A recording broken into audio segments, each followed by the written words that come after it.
Hurts takes the snap. He's back. He's going to run. He's in! Touchdown! Jalen Hurts! The Eagles are just devouring the Giants. And it is A.J. Brown again! Another touchdown!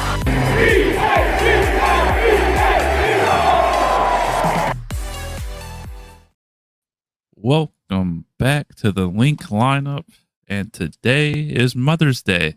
We're doing our duty and recording on our Sunday while we record for you guys. We hope you're spending time with your mothers because we're not doing it, so we can put out some quality content for you. We got people. No, I'm going to see my mom after this. Got a fun show for you guys. We're going to do a way too early 53-man roster prediction, whatever you want to call it. And then we got some other fun things I want to talk about before we get into that. If you haven't already, follow us on all social at the Linc Lineup. Follow Bryce at I am Bryce Haynes. Follow me at Cardiac Chase. Follow Josh at the Pre2. We greatly appreciate that. So yeah, let's talk about some things. We put out a poll. When was it? It was early this week, just to kind of see where everybody was at. It was which day 3 pick are you most excited to see? And then I want to see what your reaction to it is, or what your initial reaction was to it. So I didn't include Jeremiah Trotter Jr. for obvious reasons. Somebody asked me what the obvious reason was, and that's because he's either really liked by everybody and he would have won that poll, or he would have not got a vote. So basically, it wouldn't have worked out. So for the 4 people that I could put on the poll, I also did include McMahon. Johnny Wilson in there. Oh yeah, he didn't win, but he wasn't last. We had Anais Smith, Johnny Wilson, Trevor Keegan, Will Shipley. Do you know who won, Bryce? And was it Anais Smith? It was Anais Smith. Do you know who came in second? Was it Trevor Keegan? It was Trevor Keegan. Then it was Johnny Wilson, and then last, by a decent margin, I would say, was Will Shipley. Do you think that would you imagine that was the result whenever it was posted? No. You know me, I'm a big fan of line play, and I like. I don't know. It's good to see the fan base get behind some offensive linemen. I think Trevor Keegan. I think he's going to pan out and be a really good player. I always just got a big spot in my heart for offensive linemen with a kind of a nasty streak. So I was happy to see him do well in the poll. Yeah, I think he's also had more of like a press run than most of these guys, just because he did play for Michigan. He was part of that. He was a captain, wasn't he, on that line? Yeah. Yeah. So a 2-year captain. Can't remember the award name.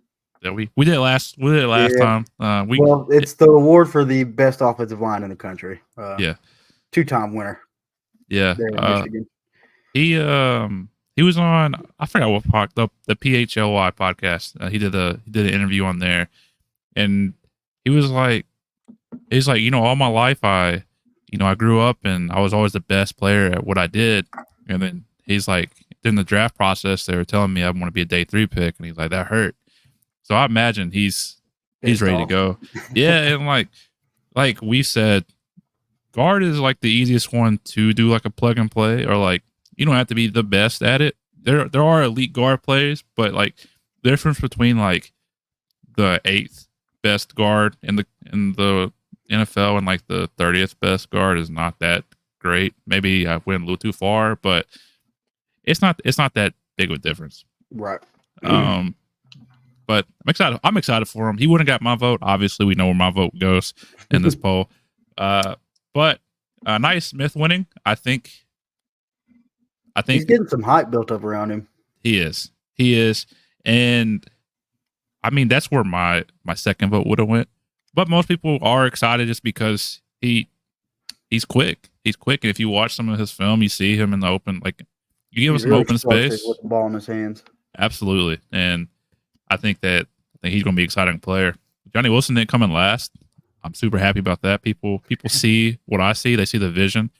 Or they're just buying into all the shit you're spewing on this podcast. Maybe so, but just buy into the vision. You'll see it. You'll I see will it soon forever enough. be a hater of him now, just based off you. Well, it's not healthy to be a hater. And then this is the one I want to talk about just because, he was the earliest pick out of these.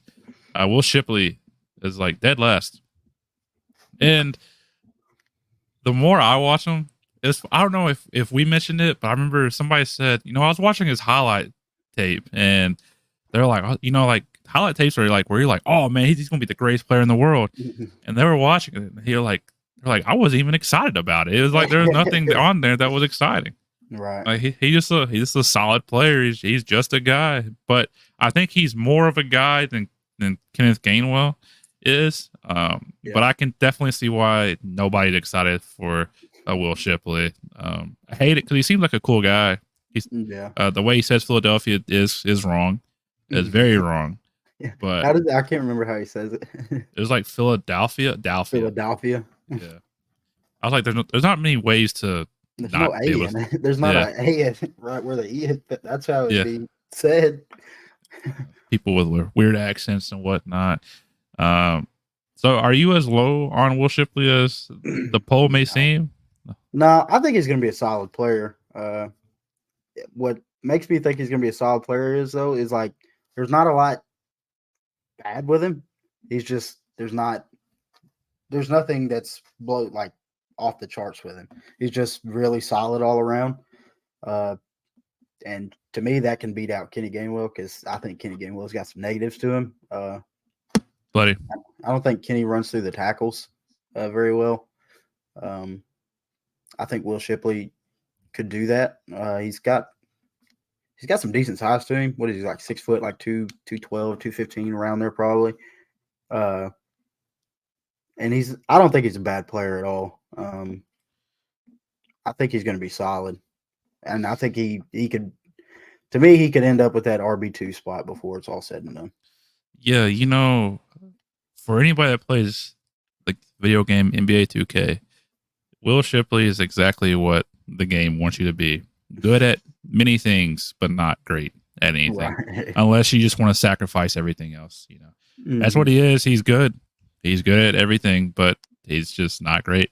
So if Saquon does go down, he's not going to blow you away, but he won't hurt you. Right. There has been this theme that he is a good pass protector. Now, maybe I said it too. Let me clarify that. He's not a great pass protector. He's just a willing pass protector. And that's typically in the NFL what makes you a good one. Yeah, it's like you're just willing to just get ran over. Because, you could easily end up like Zeke did in that last play of the playoff game 2 years ago.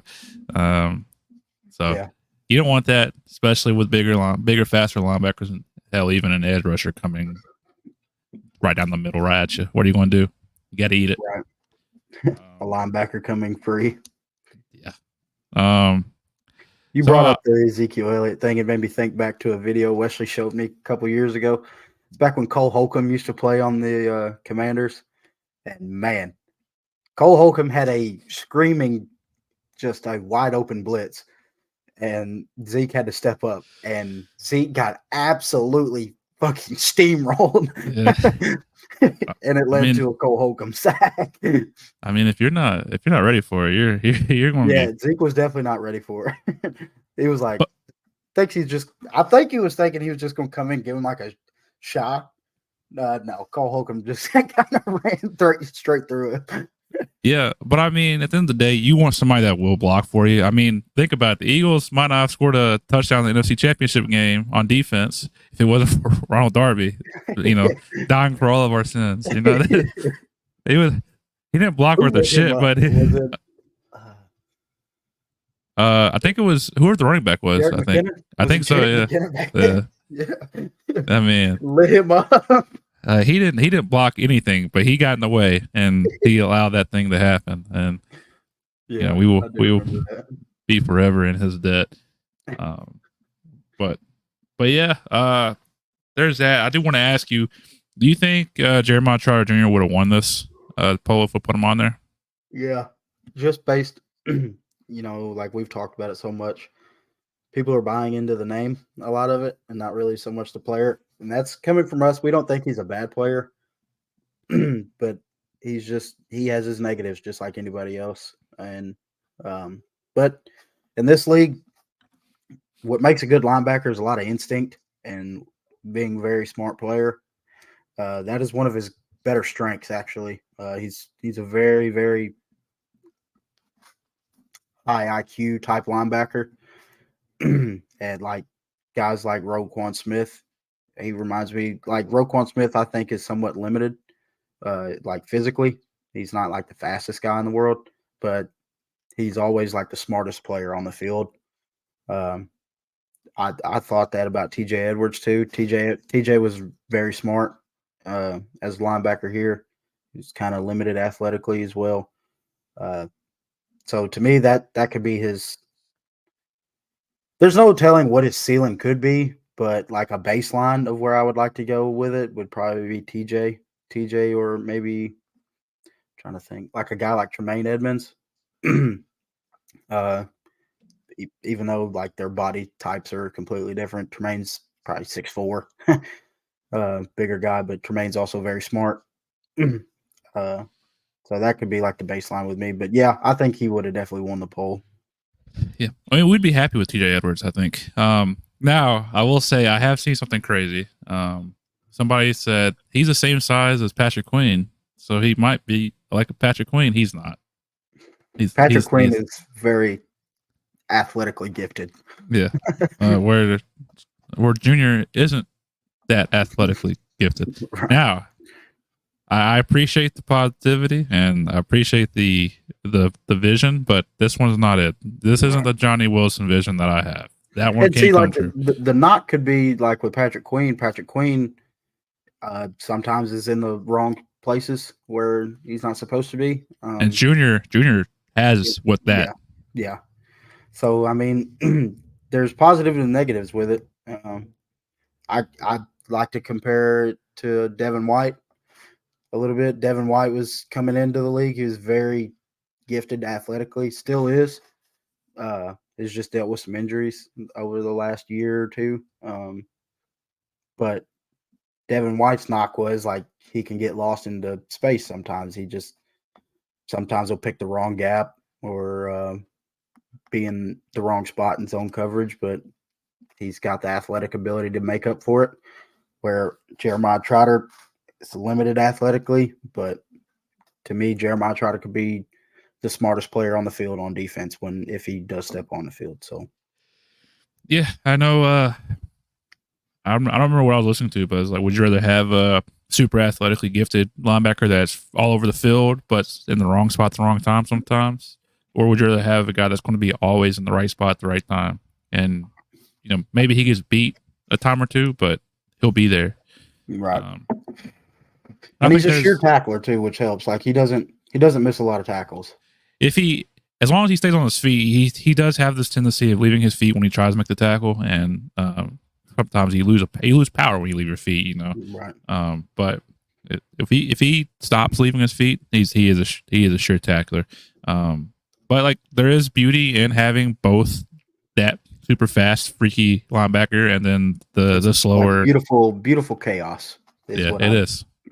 Call like the athletic ones, because like if you ever watched Devin White in college, like his college tape, it was kind of scary to watch because it seemed like he was the fastest player on the field while being the biggest one on the field, and that tends to lead to some violent things happening on the field. But like we just talked about, it's just gotta know where you got to be at all times, especially in this league.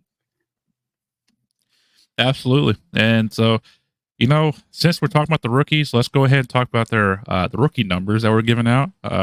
Just real quick initial reactions to it. I know you discussed this already, but now we have a minute to think about it. Quinyon Mitchell got number 30. Just real quick, give you the brief history. Number 30, Justin Evans, Jacoby Stevens, Corey Clement, Ed Reynolds. Ed Reynolds was supposed to be a guy too. I forgot about him. I don't like 30. He's not going to keep 30. Spoiler alert. I'm not putting Zach McPherson on the 53-man roster, so 27 will be open. And then I also didn't know this. So let's say the Eagles start selling number 30 jerseys. If he wants to switch to 27, he has to buy all the jerseys. He has to buy all the jerseys out, and then they'll sell 27. So yeah, so he's not trying to rock a 30. But they might be holding out the jerseys. You know how like they have like the placeholder jerseys, like, oh, we're going to deliver this in September. But you know, we'll see. I haven't looked it up. I probably should have looked it up. But 30, what do you think? Thumbs up, thumbs down? It's a thumbs down for me. 30 is not a good look on a corner. It looks like a training camp number. Yeah. But we might contradict ourselves right here because Cooper DeJean got 33. And so past 33s are Bradley Roby. That's a thumbs down. Josiah Scott, big thumbs down. Blake Countess, thumbs down. And then Elijah Holyfield, who was the slowest running back I've ever seen in my life. So the history is not a good look. What then? There was a bright moment. There was a Josh Adams in there. Right. So, what do you think? You know, I don't hate the number just based on the fact that I think it looks better on him because he wore 3 in college and kind of doubled up on the 33. But I would also like to see him get into a different jersey, different number. If I think he could rock a single digit jersey and he could make that work, but it'd have to be a low single digit number, I think. Which two's taken, 3. I think 3's taken. Is 3 taken? 3 is taken by who is 3? Who is number 3? Hold on, I gotta look that up. My jersey number 3 is Nolan Smith. Oh, duh. Yeah. I don't think Nolan's coming off of that. 4, obviously Jake Elliott. That's not coming off of him. Is somebody rocking a number 5? Number 5? No, McNabb has that retired. Duh.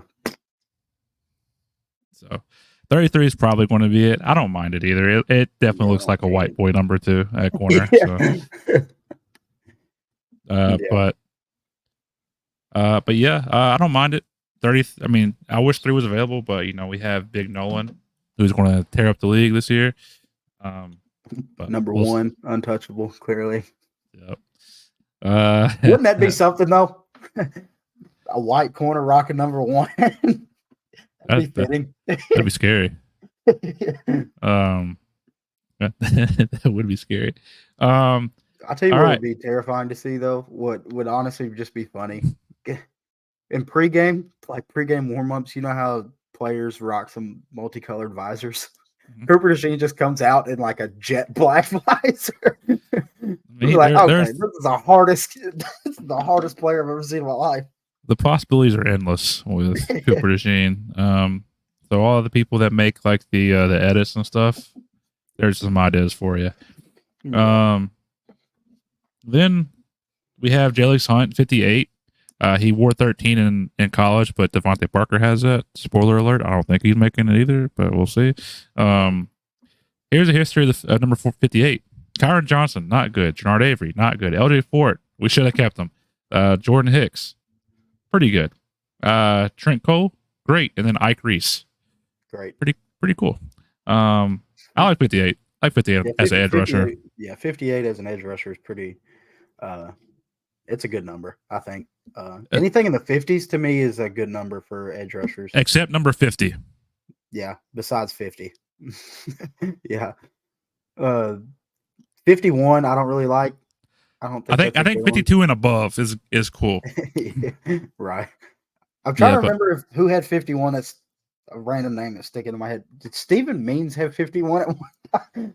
I think so. He did. Yeah, I think it's 51. Yeah. And that just kind of reminds me of bad times.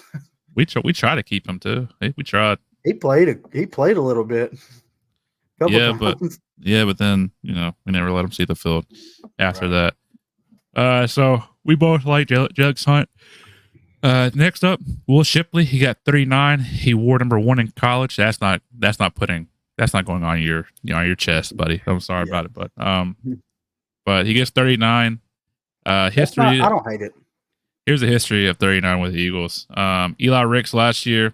Eli Ricks is now number 23, I believe. Elijah Riley, who? Craig James. I know we know him. Chandon Sullivan, cool. I remember him. Byron Marshall, remember him? I think so. I think he went to Oregon. Yeah. Matthew Tucker, 2013, and Stanley Havili, in 2012. And then Sheldon. That's Sheldon Brown. Wore it his rookie year, I think at one point. Not a good look though. Not a good look. 39 for a running back is not good. I don't like 38 it. Available. 38. Let me look. Because I remember Kenjon Barner had 38, right?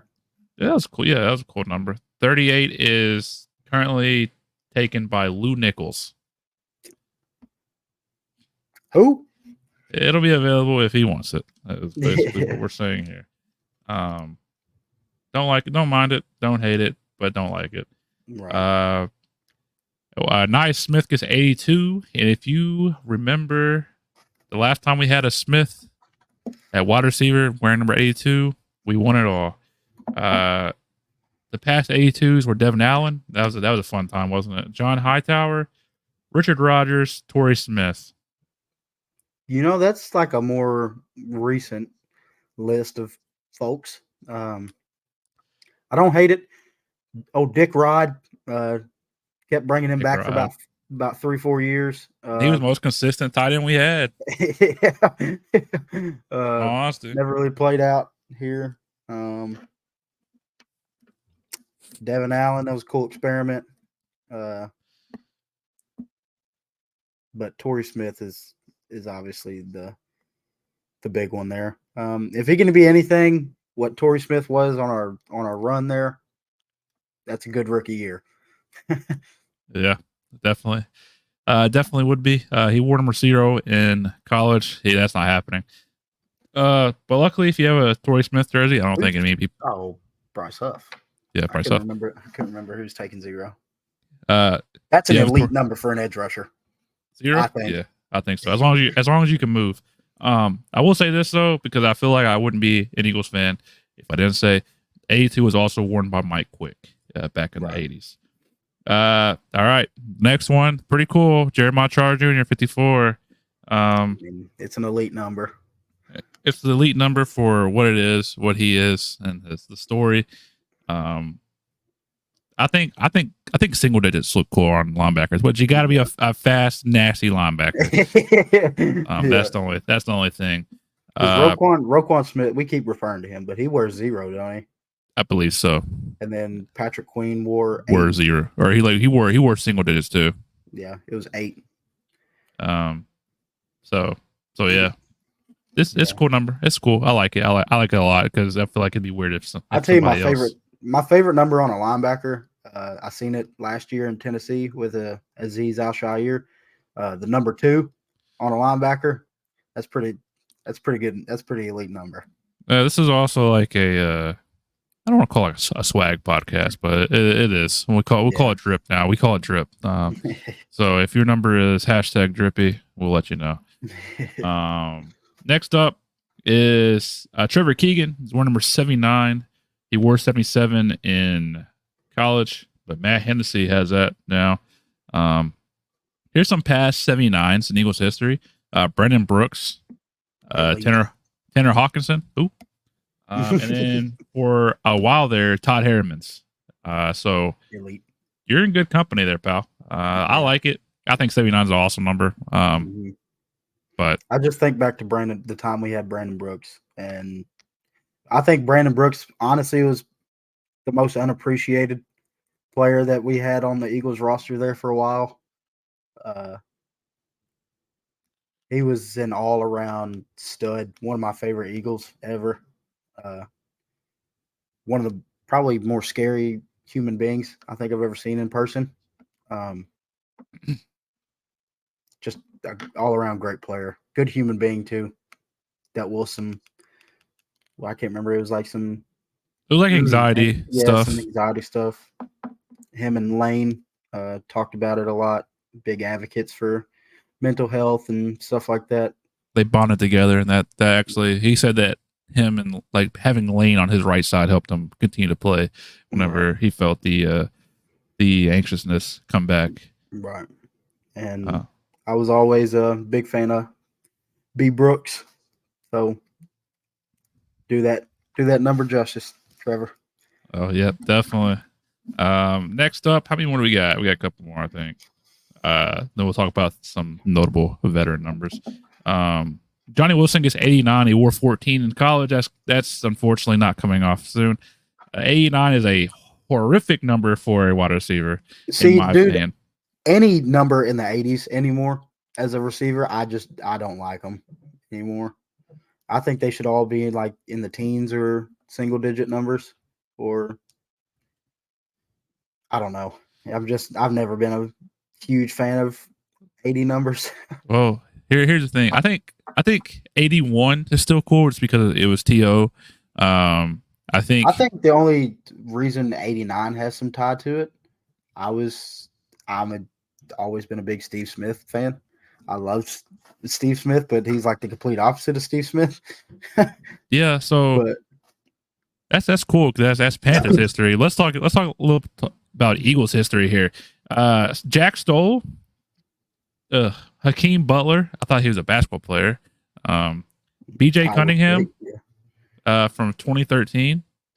Garrett Mills, Martin Rucker, Matt Schobel, Chad Lewis. That's the last person I can tell you. That's a law firm.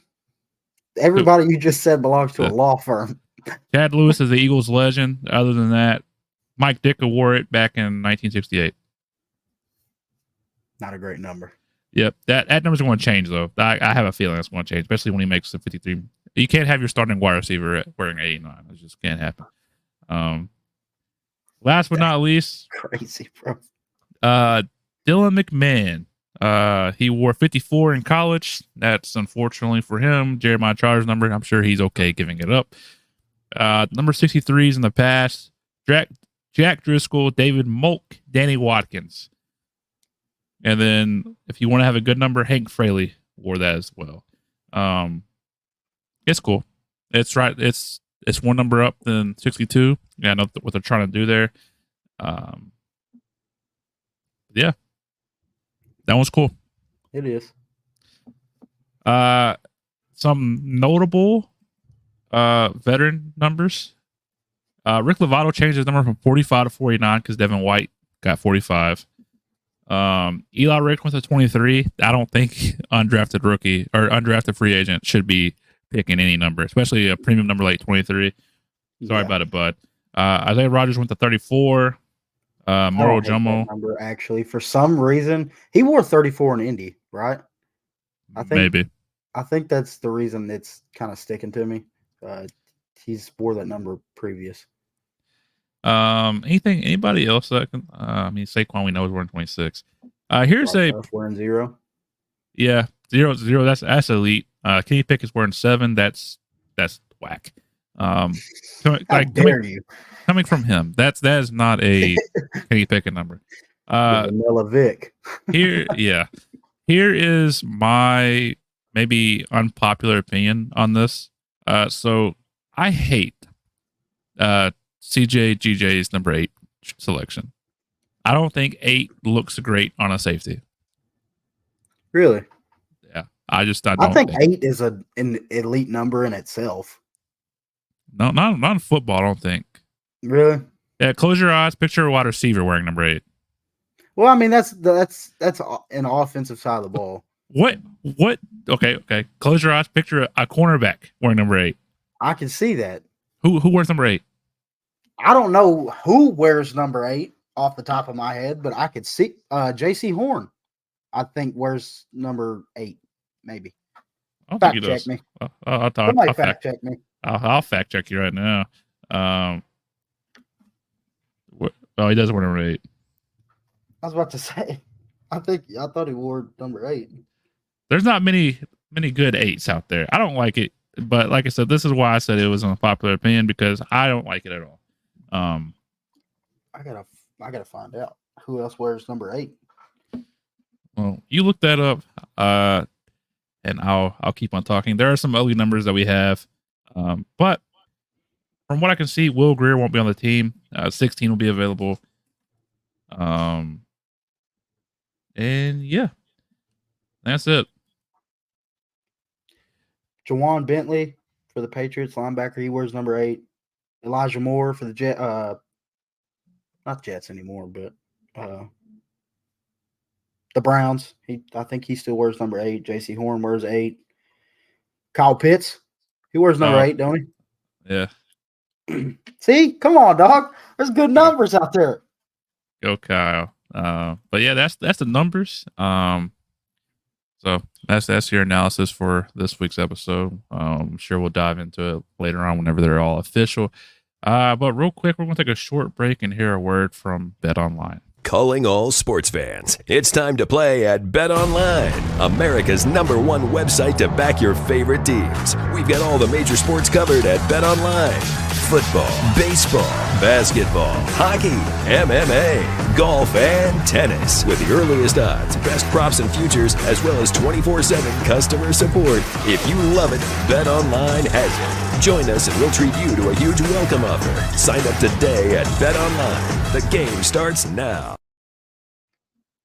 Make sure to check out Bet Online. I know there's not many sports going on right now, but NBA playoff basketball is, and baseball. Go check them out. Use our link in the description for a welcome bonus. Next thing I want to talk about is a fun thing that I saw on Twitter X. Somebody tweeted out this. It was the Swoop Scoops. Follow them on Twitter if you'd like. They had a question. Name an Eagles player you wanted to pan out for the team, but did not exceed expectations. Four of their examples were Carson Wentz, Travis Fulgham, Quez Watkins, and Sidney Jones. Damn. They took one of mine. They took Sidney? Yeah. So I'm going to start with those 4, obviously Carson Wentz is one of them. Because for a minute there, he looked like he was the greatest thing to ever exist. Travis Fulgham, he wasn't supposed to. Okay, let me, on the topic of Carson real quick. Have you seen a lot of the hate that is coming around to Carson, like on Twitter? What do you feel about that? Like people are just like kind of trashing Carson. I don't get it. I don't like it. I mean, I think that Carson dealt with a lot of shit here. Yeah, but he also did a lot of it to himself. But he also, I don't know how much I blame a lot of his issues on like Alshon as far as like the locker room goes. Because it was Alshon that was leaking all that stuff to Josina. Josina Anderson, is that her name? Yeah. But Carson Wentz wasn't a leader, and he's it happens. He also, he was great whenever he didn't have sex, and then he got married, had a kid, and so he dove into that world and kind of forgot to play football. But I don't hate him. He's my favorite player. I had a picture, I had pictures of him. I got on my wall. I had his jersey. I don't hate him. I wanted him to work out, but unfortunately, it just happens. It's the way it goes. But yeah, I don't hate him. I think if you hate Carson, I think it's weird. Because without him, we wouldn't have been anything. He just had an unfortunate injury, came back, and then had back issues. Won a Super Bowl his second year. Yep. In the league. Yeah, and then showed tons of promise in his first.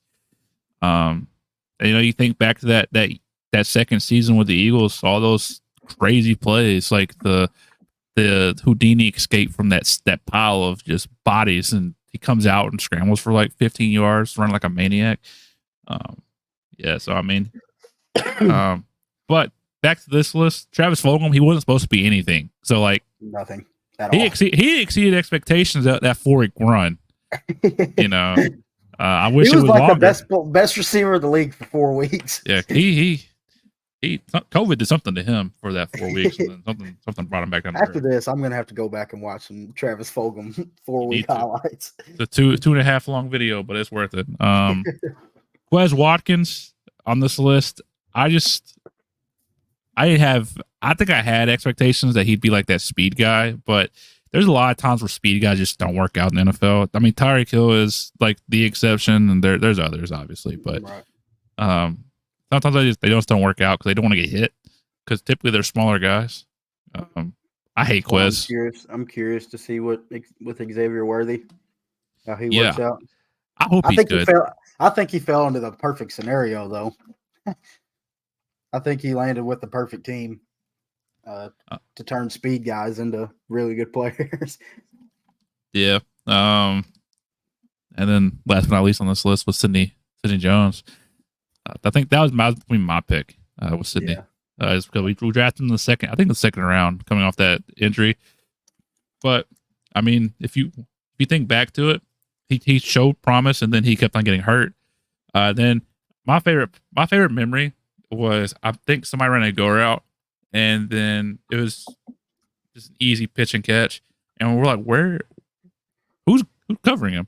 Right. And Sidney Jones is back there holding his hamstring because he got cooked, and it happened multiple occasions. I wanted the best for him. I really did, but he didn't pan out. Who would be your answer? Sorry. So this is going to be a little controversial, but it's time to have a discussion about him. Dallas Goedert. Oh, that's. I mean, let's be real. I understand where you're going, but continue. I mean, he's dealt with injuries. We get that, but he was our first pick in that draft. Traded back into the second round to take him, and then I believe traded up over Dallas to take him. He's just dealt with some injuries, especially following up a guy like Zach Ertz and what he meant to Philadelphia and what all the year that he had during that Super Bowl run. To me, is still one of the greatest seasons of a tight end that I remember. The amount of catches that he had. It's been tough with Dallas. I think sometimes he's got the short end of the stick, just dealing with some kind of freak injuries. Right. Like the broken arm last year kind of sucked. And we always have really high expectations for Dallas coming into each year, and he's good for about 400 or 500 yards, and that's about it. But to me, I still think Dallas is one of the better all-around tight ends in the game. He can block, he can catch, he runs good routes. He's a good safety blanket for Jalen, but I feel like our expectations for him were a lot higher than what he's been able to produce. Yeah, I totally get. Like, it wasn't a shot. I'm not taking a shot at Dallas. I'm saying like our expectations have been so high for him, he just hasn't been able to uphold them, I guess. Yeah, and not all of it is his fault, I think.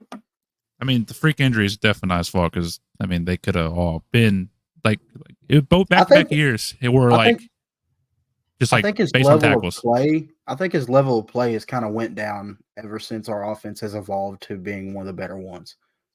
Well, I think back to like his rookie year and like his sophomore season, he was really, really good then. Like, he was kind of the focal point of our passing game there for a little while.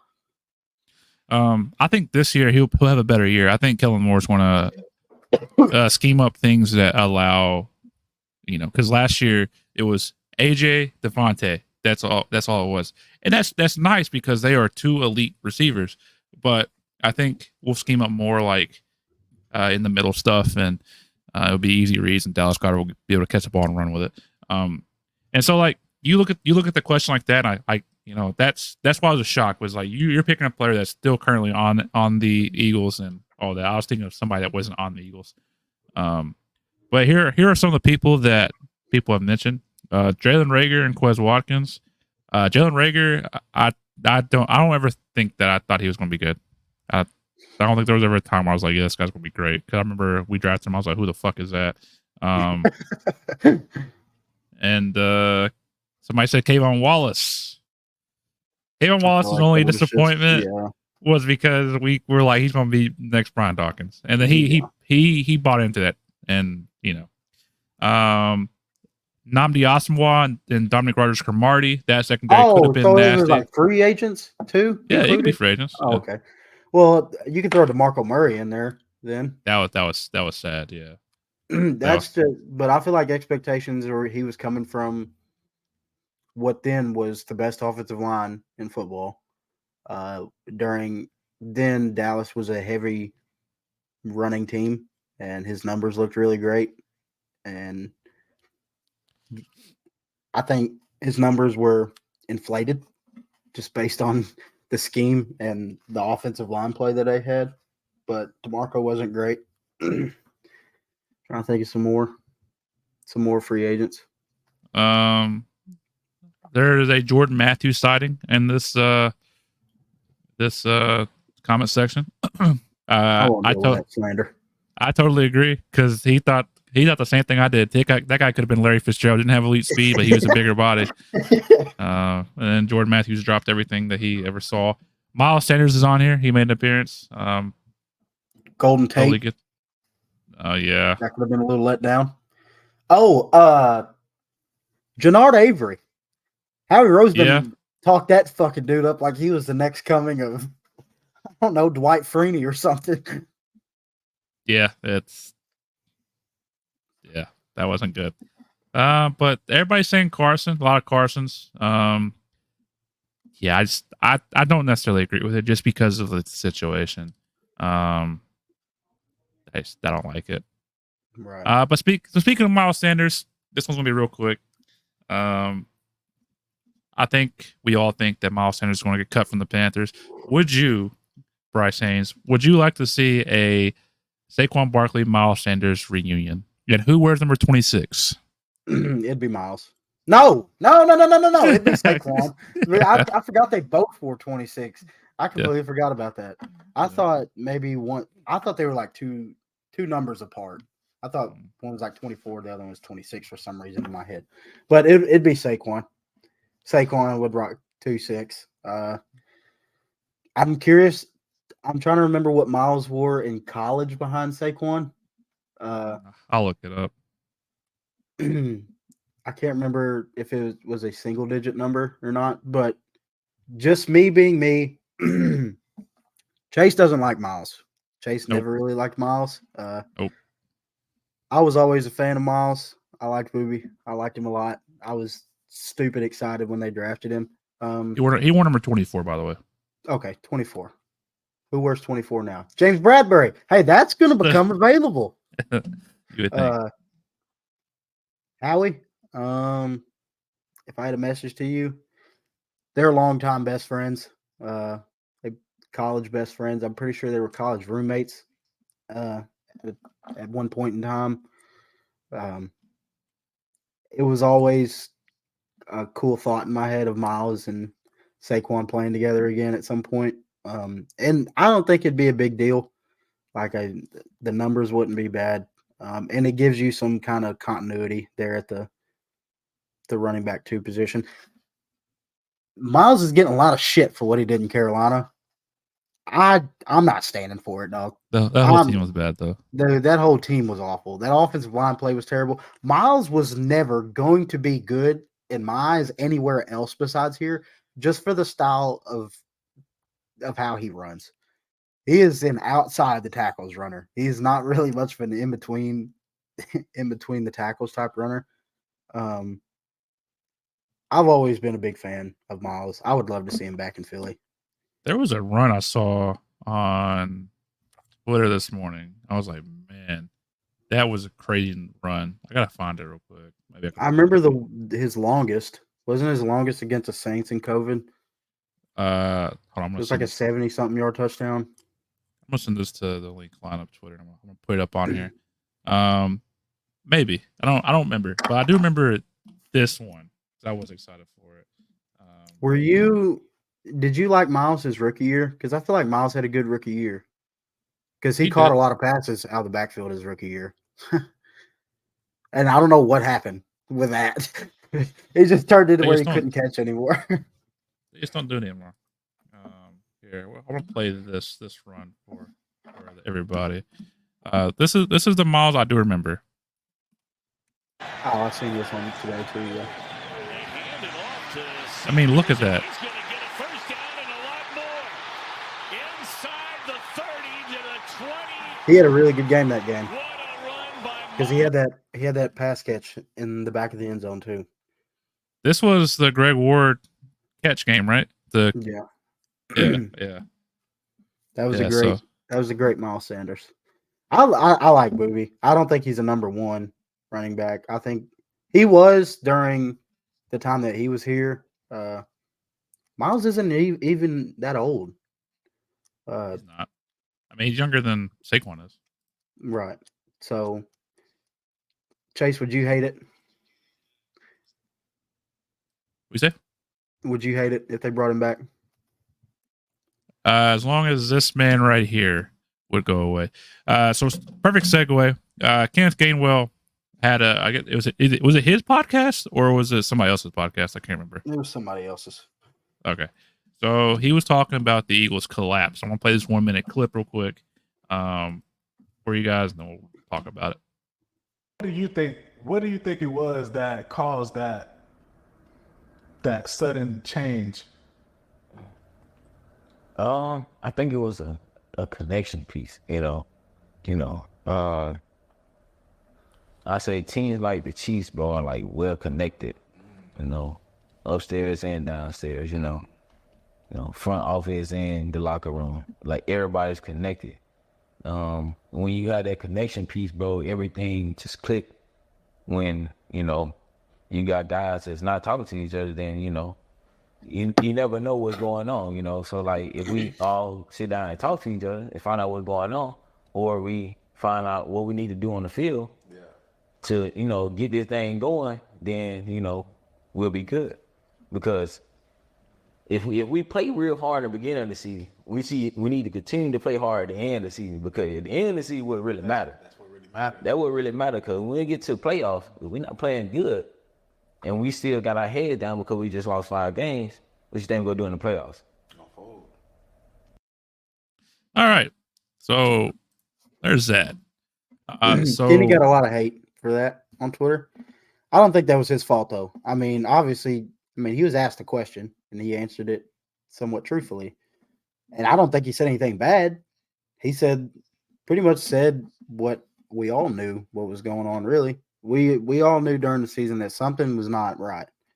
Something wasn't going right we still don't know what's right. We have assumptions, but we still don't know what's right. And a lot of people were coming at AJ. And I don't think that was fair. I think AJ's a great leader. I think it was more of a collective unit, like he was saying, like Kenny said, that it was a team thing. I think he was more so talking about the coaching, because I think backs got against the wall there, and nobody liked the Patricia promotion. I don't think anybody respected Sean Desai off the rip. I think Brian Johnson was just, I don't know what happened there. That one will never be. I don't know. I think Nick Sirianni he felt a little bit of pressure. He thought, well, maybe, I've been Super Bowl, I can step in and do this. But let's not forget what got us to Super Bowl, and that was you being the cheerleader head coach, the CEO head coach, some would say. But my only complaint is I don't want Kenny Gainwell to be the one that says it. I don't want him to say, you need to work on your craft, buddy, because you're about to have to learn Chinese at this point. Yeah. Let somebody else. Would it have been more respective if Devontae said it? Because it's Smitty. For one, Devontae never says anything. Devontae doesn't never say shit, anyways. But I think Kenny caught a lot of unnecessary hate on Twitter because he was just asked a question and he answered it as truthfully as he could. And I don't think he said anything bad, but I get what you're saying though. That he shouldn't have been the one to say it. Yeah. Yeah, I just want to talk about that because we know, we kind of know what happened, but we kind of don't. But we have our assumptions. Right. But I do want to show this to the Philly fan base. I'm not a 76ers fan, but Kawhi's The Shot still echoes 5 years on, is trending now on X. And do you remember that Kawhi shot? Kawhi shot? Oh, yeah. When he was in Toronto? Yeah. Yeah. And hit it over. I think it was Joel, right? Yeah, that was tough. Yeah. I remember where I was for that one. I was at home, actually. I was over here watching it. It was COVID time, I think. Still. Or no, it wasn't. Mm-hmm. I don't know. No, Who it's cares? like 2019. 2019. Yeah, the year before COVID. Yeah, I remember. Yeah. I was in my room. I was watching it. Never really watched basketball that year besides the Hornets, and watched it. I was like, oh, that's exciting. Not for you guys though. Anything else that we want to talk about before we dive into the main chunk of this pod? Let's dive into it, bro. All right. So we'll go position by position. Some of these are definitely just a lot more set stone than the rest of them. So quarterback, real quick before we do this, does the third quarterback count against the 53-man roster? Yeah. Okay, it does. Okay, I couldn't remember. I know it doesn't count against the game day roster, but so quarterbacks, our options here. Let me pull this back up. Or Tanner McKee, Jalen Hurts, Kenny Pickett, and Will Grier. I think we know who's going to make the team here. I think it's Jalen, Kenny, Tanner, and Tanner. Sorry, I'm writing them down too. Sorry. So if I kind of slow down, that's where we're at. We still on the Tanner McKee hype train? I think so. Until he shows me something else. He might just be a preseason baller. He's gonna be a preseason darling. That's what he's gonna be, and that's all he's gonna be, unfortunately. I had this conversation with some Steelers fans the other day that are my some of my good friends. They were telling me that Kenny is like terrible. Like Kenny's like awful. I don't believe that. I don't think Kenny Pickett is awful. I think he was in a terrible system with Matt Canada. He was asked to do way too much because he was drafted so high during a quarterback class that was fucking terrible, I should say. And the Steelers just weren't that great during his time there. Right. And like he's not coming here to start. He knows that. He's coming here to learn to try to make himself a better player. And this is his favorite team too. I mean, he grew up watching the Eagles. So I mean, I don't think Kenny Pickett's a bad player. I think he was in a shitty situation. Yeah, I think he'll be in a good spot here. I think I like him in the backup more so than Marcus Mariota was. So as you were talking, I was looking. I don't think that the Eagles website, the Eagles official website here, I don't think they have some of the rookies on here because they haven't assigned their rookie contract yet. So, for example, I was looking at the running backs, preparing that. I don't see Will Shipley here. So we're going to add him anyway because we know he's there. So you help me out if I forget a rookie that we drafted, which I shouldn't. But running backs, we'll go Saquon easily. He makes it. Then we got Kenneth Gainwell. He makes it, right? Probably. Do you want to put him on bubble? I don't think he's a bubble player. I think he's almost a lot. He's probably not going to be a bubble player. It all depends if a different name gets released. I could see how he wanted to bring back Miles. I think that would get rid of yeah, right. Will Shipley, he's gonna make the team, right? And then now it's like, do we think the Eagles keep 4 running backs? And I think for now, whoever we think might make the team should be on the bubble. So we got Tyrion Davis Price, Kendall Milton, undrafted rookie, and then Lou Nichols. The Kendall Milton is the obvious one there. That could be the RB4. But it's all if the Eagles want to carry 4 running backs into it. I see him as a practice squad guy. He might get actually picked up he could get snagged off our practice squad if he does make it there. And that could be something that Howie thinks about. If Howie likes him a lot and the coaching staff really like him, keeping him on the active roster and keeping him away from the practice squad because he is a good player. He just isn't that quick, dealt with some injuries in college, but he's a tough runner. And if Howie and them like him, I could see them keeping 4 running backs. I know there's a lot of people high on Tyrion Davis Price. He came from San Francisco, played at LSU. I haven't watched him enough, but keep an eye out on him. Next up, we're gonna go wide receivers here. There are a ton. Johnny Wilson did sign his contract, so he's on here. So we're gonna go AJ for sure. AJ's on the team. Smitty's on the team. And this is where it gets tricky. Who do you think makes the team out of the veteran signings? Like Paris Campbell. All right, Paris Campbell. That makes sense. That's my pick at least to win the starting slot receiver spot. Coming out of preseason. Do you think Devontae Parker makes the team? We'll see how he looks in training camp. We'll put him Training on matters. the bubble. Put him on the bubble. I don't see a world where he makes the team at all.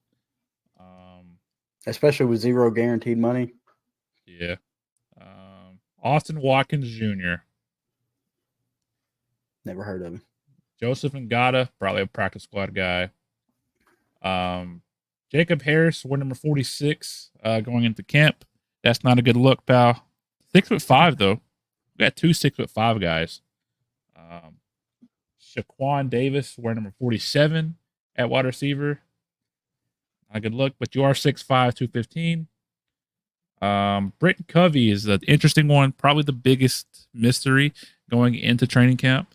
Because we have Anais Smith now, who I think is a lock to make the roster. I'll put him there. And then I also think that they are going to buy into the Johnny Wilson vision that Chase has put out there into the world, because they can't put him on the practice squad because some other team's going to take a shot on him. It's just as simple as that. Right. So I think Johnny Wilson makes it. So we already have 5 wide receivers. That at least I have. We got AJ, Smitty, Paris Campbell, Anais Smith, Johnny Wilson. And then you still have Devontae Parker out there. And then you have Britton Covey. Now, do you think that the Eagles would keep Britton Covey as just a return guy? I don't see a world where they could. The amount of people that can return on this roster now is it doesn't make it easy for Britton. So he's got to improve drastically as a receiver. I just don't see a world where they keep a guy just to return punts and kickoffs. And I hate it because I love Britton. Well, what if I said that the new kickoff return kind of simulates a punt return more so than a kick return? Right. That helps his case. I will say this: he does seem like he wants to learn like wide receiver and get like learn a position and become have a bigger role. Right. But like you said, it's hard to see him. He's 5'8", 173. I know Anais Smith is also that small, but I think Anais Smith projects better as a slot receiver than Britton Covey does. I also think Anais Smith's like 190. Yeah, he's also strong as shit. Yeah. But we'll put Britton Covey on the bubble, Right. and we'll see where we go from there. That's it for the wide receivers. Then at the end of this, we'll go over all of them. Tight end is going to be a fun one, I think, because we don't have a lot to work with. We got Dallas Goedert. That's a start. CJ got- Uzomah. Yep. I think he makes the team. I think he does too. I think he's going to be a super solid pickup. And then you have guys like Noah whatever. Albert Okwenegbunam. Do you still believe in Albert O? Who knows? Then you got EJ Jenkins. Yeah. Previously with the Jets too. Yep. You got McCallan Castles, who Apparently is kind of like a sneaky UDFA. yeah, that's what I've heard. I've heard good things about him. I heard that he's probably going to be a practice squad candidate, but next year, or if they keep Albert O, if he doesn't step up, he's going to be a guy to keep an eye on. And then you got Grant Calcaterra. I think Grant's time is done. On the way out. Yeah, I think his time is done. Grant just stays hurt. And it's unfortunate because I feel like he could be a super solid receiving threat, but he just always hurt. And I hate it because I feel like if we do cut him, he's going to retire, like he did in college. So we got Dallas Goedert, we got CJ. Who's the third, you think? You know, man, honestly, I could see, like, because I've heard some really, really good things from about that tight end out of Tennessee, Castles. I could see him. He could beat out Alberto. Alberto hasn't shown enough to even be on the active day roster, or the active roster, as in like game day rosters. He spent a lot of time on the what's it called, the reserves or whatever. It's whoever's not dressing that day. Oh, the inactive roster or inactives. Yeah. Spent a lot of time there last year. We never really knew how he would traded for him if he wasn't going to play. He's going to have a big training camp because another guy that has got some promise to him is EJ Jenkins, kind of a bigger tight end. Showed some promise there in New York when he was there. If I'm not mistaken, he's a converted wide receiver, I believe. And I think he played at Georgia Tech. Yeah, he did. He's also 6'6", 245. Yeah, he was. If I remember, he's a converted tight end. Converted receiver to a tight end. I think the Eagles were high on him too when they picked him up. So the room is going to be tough to compete in if you're not Dallas Goedert, because CJ Uzomah's getting older. I mean, he could come into training camp and not look like he used to, but you got to have some continuity in a room. So I could see them keeping him, but I think they keep more than 2 tight ends, obviously.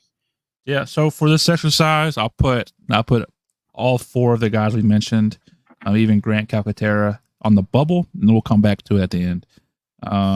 Tackles. Now, tackles is going to be fun, I think, especially for you. So we'll go through. I'll name the tackles off, and some of them do have tackle/guard in their position. But I'll name off the tackles. You tell me who makes the team. Brett Toth, Jordan Mailata, Fred Johnson, Lane Johnson, Aneem Dankwa, and then Mekhi Becton. So you got Mekhi, Mailata, Lane. I think Fred Johnson's back again. Johnson and Johnson. Yeah. And I don't know if I'm not sure, man. It's tough. Maybe Brett Toth. Maybe. I mean, he might be a guard too. Also, the same thing with Mekhi Becton. Who knows what they're going to do with him? Right. Even though he doesn't seem like he wants to play guard. But I'll put Brett Toth down there. On the bubble. Then guard, we have Darian Kennard, Jason Poe, Trevor Keegan, Landon Dickerson, and gotta leave Adiz. Was that right? I think so. I think I hit that. I'm not gonna lie. So guards, I feel like. Oh, where's Tyler Steen at? Is he even on this thing? Why is he on this thing? Is he hurt? Oh no, they have him as an offensive lineman. All right. Thanks guys. So I think Dickerson for sure. Duh, right? That's a lot. Right. I think Tyler Steen is going to get the first look at guard. Where else were we at here? Trevor Keegan. Yep, Keegan. Jason Poe.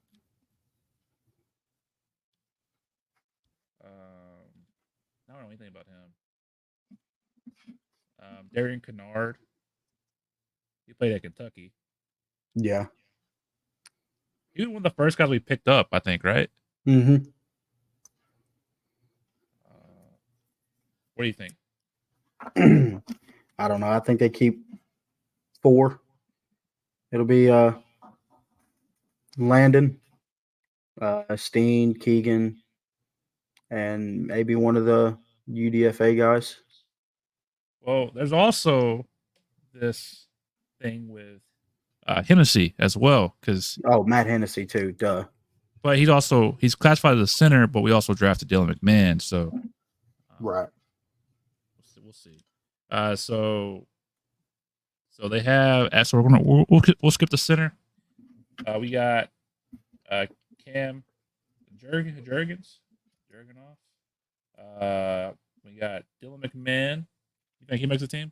Yeah. And then we'll put Hennessy. Yeah. There. That's kind of like a swing center guard. So right now we got 1, 2, 3, 4, 5, 6, 7, 8, 9, 10, 11, 12, 13, 14, 15, 16.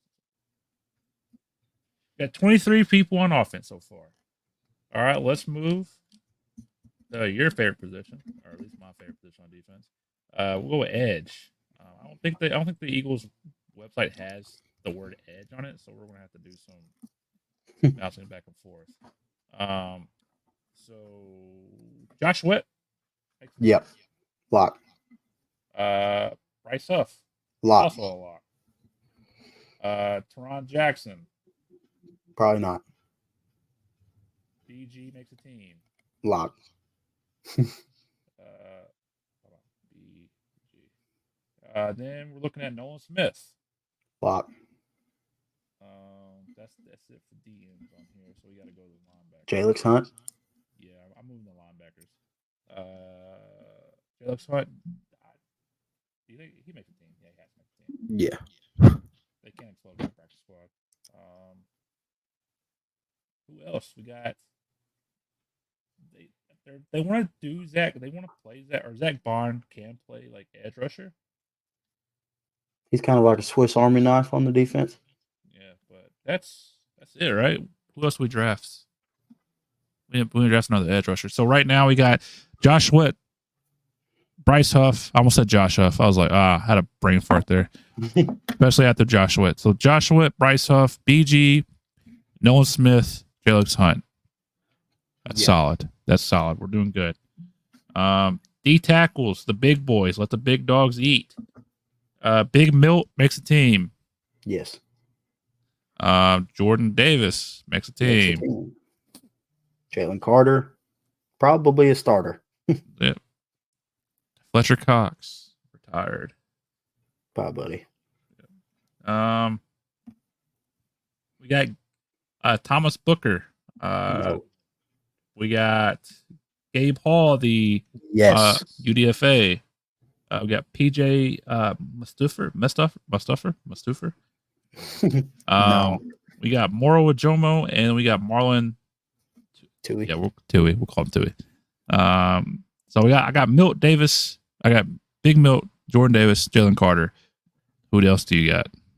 I got Gabe Hall. Gabe Hall. Yeah. A guy who probably should have been drafted. And kind of got like the body type of Chris Jones. Tall and a little bit thinner than what we have at D tackle. Yeah, he's 6'6", 295. He's just kind of too slow to play edge rusher. So he's a big guy, and I think they'd like to keep him. Definitely a guy who, to me, had maybe a early day 3 selection, a grade, maybe even fell into day 2 somewhere. Not really sure why he went UDFA, but I think he makes the team. All right, and then I put Moro Ajomo just because I think that they drafted him last year. They saw a promise, and he did pretty well in preseason last year until he broke his neck almost. Yeah. All right, that's D tackles. So Milton. Oh boy, I can't talk now. Milton Williams. Milton Williams, Jordan Davis, Jalen Carter, Gabe Hall, Moro Ojomo. Linebacker. This is where things get hairy. I think. Turns into a stinker. Not really. I think it's better. So I think Devin White makes a team. You think Devin White makes a team? Yes. I also think Kobe Dean makes a team. Yes. I think Jeremiah Trotter Jr. makes a team. Yes. So now we're looking at Ben Van Sumeren, Brandon Smith, who I think is kind of sneaky. Make team Oren Burks, sorry. Warren. And then Zach Bond. In case you forgot, Oren Burks got cooked by Travis Kelce in Super Bowl. So. I definitely think it's Zach Bond out of that group. I like Zach Bond. I thought it was a decent little pickup. Had some versatility to the linebacker room. So you think they go in with 4 or 5? Yeah. So it would be Devin White, Zach Bond, Jeremiah Trotter, and Kobe Dean. Yep. Yeah. All right. Cornerbacks. I think they go heavy here. So we're going to go ahead and put Quan Mitchell and Cooper DeJean because they're not on here, and I'm going to forget. I'm going to feel like an idiot. Even though DeJean could play safety. We all know. And then I got to find the cornerback spot because they don't have a depth chart. Makes me sad. All right. Let's start off with Darius Slay. He makes the team. Yes. Isaiah Rodgers, I think, makes a team. And here's where it gets tricky. We're already at 4. Keely Ringo Makes the team. I feel like he's gonna be good still. So we're at 5. Eli Ricks. This is where it gets weird. I love Ricks, but I don't think he makes the team. I think we can stash him in the practice squad. I don't think anybody's going to pick him up. Right. Zach McPherson gone. Yep. Which sucks because I feel like, well, actually, I remember last year when we were watching preseason together, and they just kept on targeting him. Yeah. And he wasn't allowing anything though. That's the thing. They actually catch, but they were catching it, but he was just getting cooked. Yeah. Avante Maddox. I think Maddox is gone. Josh Jobe. Jobe is gone. Tyler Hall.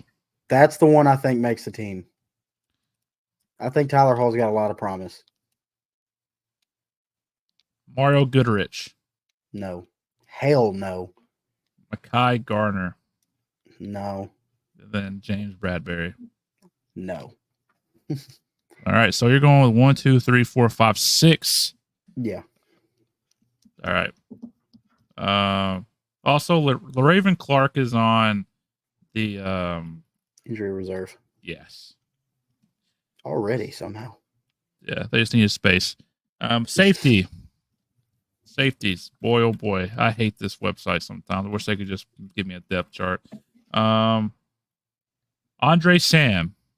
No. Practice squad, though. Tristan McCullum. No. CJ GJ. Yes. Reed. Yes. And then Sidney Brown. Yes.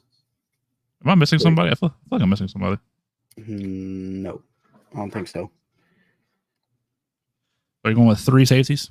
Mm-hmm. With Cooper DeJean being that hybrid? Yes.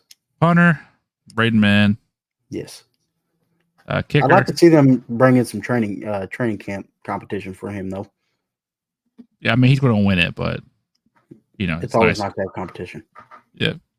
Kicker, Jake Elliott's not leaving. And then I didn't put long snapper. I put Rick Lovato. Right. So we're at 23 on offense. So 24, 25, 26, 27. Wait.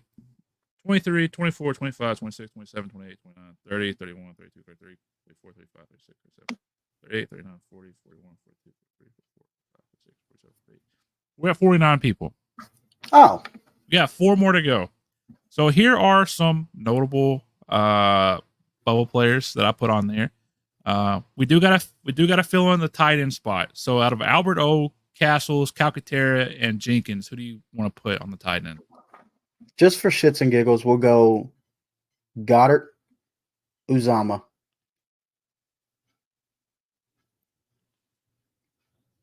EJ Jenkins. Oh, Jenkins. All right, so that's 40. Is that 50? 49. We were at 49, weren't we? I think so. I'll count again. So we're at 52. We should be at 52. No. No. I already had Dallas Goedert and CJ. Okay. So we're at 50. Okay. So we got Eli Ricks still. They could carry 4 tight ends. They could carry. We got only 3 running backs. Here's a prediction. I'm going to put Miles Sanders over there. I think that we do sign him. Booby's back. I'm going to say they keep Britton Covey. Okay.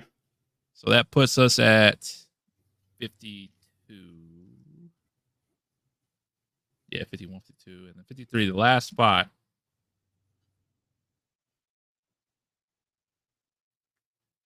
Do you want to go Albert O at tight end or Kennard at guard tackle? Or Eli Ricks at cornerback? We'll go Kennard for some offensive line depth. All right. So let's go through our 53-man roster. Jalen Hurts, Kenny Pickett, Tanner McKee at quarterback. Running back, we got 4.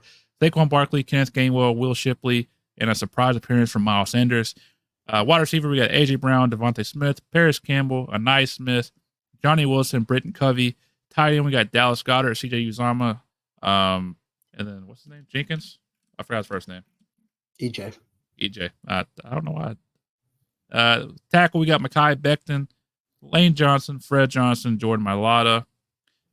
Guard, we got Landon Dickerson, Tyler Steen, Trevor Keegan, Matt Hennessy, and is it Darius Kennard? I think it's Darius Kennard. Mm-hmm. Center, we got Cam Jurgens and Dylan McMahon. And just for a disclaimer, we do think Matt Hennessy is a second center, but we put him at guard because I feel like he'll play guard before he plays center. At edge, we got Josh Sweat, Bryce Huff, Brendan Graham, Nolan Smith, and Jalix Hunt. D-tackle, we got Milton Williams, Jordan Davis, Jalen Carter, Gabe Hall, Moro Ojomo. Linebacker, Devin White, N'Kobe Dean, Jeremiah Trotter, Zach Bond. Cornerback, Quinn Mitchell, Cooper DeJean, Darius Slay, Isaiah Rogers, Keely Ringo, and Tyler Hall. Safety, Chauncey Gardner-Johnson, Reed Blankenship, Sidney Brown, and then punter, Braden Mann, kicker, Jake Elliott, and then Rick Lovato special. Think we did good? Love it. What cut is going to break your heart? Is it going to be Eli Ricks? No. Avonte Maddox? Maddox, probably. No, it'll be Covey. Britton Covey, if he does get cut. We got him on our roster, though. We're good. Okay. It'd probably be Maddox. The Maddox one would suck, but yeah, it would. But that's the show.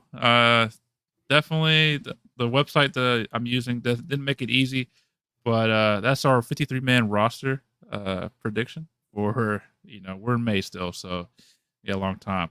Stick around for next week. We're doing our way too early win-loss predictions. Oh yeah, because the schedule should be coming out on Saturday. I think that's what they said, the 18th. So we'll be here on Sunday recording that. That's going to be a fun show. I always struggle with win-losses because I'm like, if I say we lose, I feel like a fake fan. So seem like a homer. Yeah, but like if I can't say loss. Like it hurts me whenever I say we're going to split with Dallas because that's the most likely scenario is we're going to split with Dallas. But breaks my heart. But that'll do it for the show. Thank you guys for listening. If you haven't already, subscribe to our YouTube, like, comment, and subscribe. I don't know why I skipped that part, but it is what it is. YouTube, the viewerships, we're not doing good. We need to pick it back up. We used to be doing good. Now we're doing bad again. I like making these videos. I like putting them out because I want you guys to see our faces. But I understand watching us for an hour and 20 minutes is not fun. But don't worry, because we're gonna make videos that you guys can watch and that are easily digestible. We're gonna play games and stuff, and we'll put those out as a separate video. The Spotify, Apple Podcasts, all you audio only listeners, you guys have been keeping us afloat. We are seeing paychecks because of you, so keep it up. And if you haven't already, follow us, like us, subscribe to us, whatever it is that you do on your streaming service. Do that and leave a review. 5 stars only. Definitely not 0 stars. Bryce, anything you want to say before we wrap this up? Excited for this year, dude. It can't come freaking soon enough. Yep, and it's about to pick up. Once the temperatures get hotter, that means training camp time, and we'll get all kinds of stuff from the beat writers. I wish we were there. I wish we could be there, but one day, dude, we'll do it one day. But thank you guys for watching. Tune in next time for that awful show that's going to happen. And as always, go Birds. Go Birds.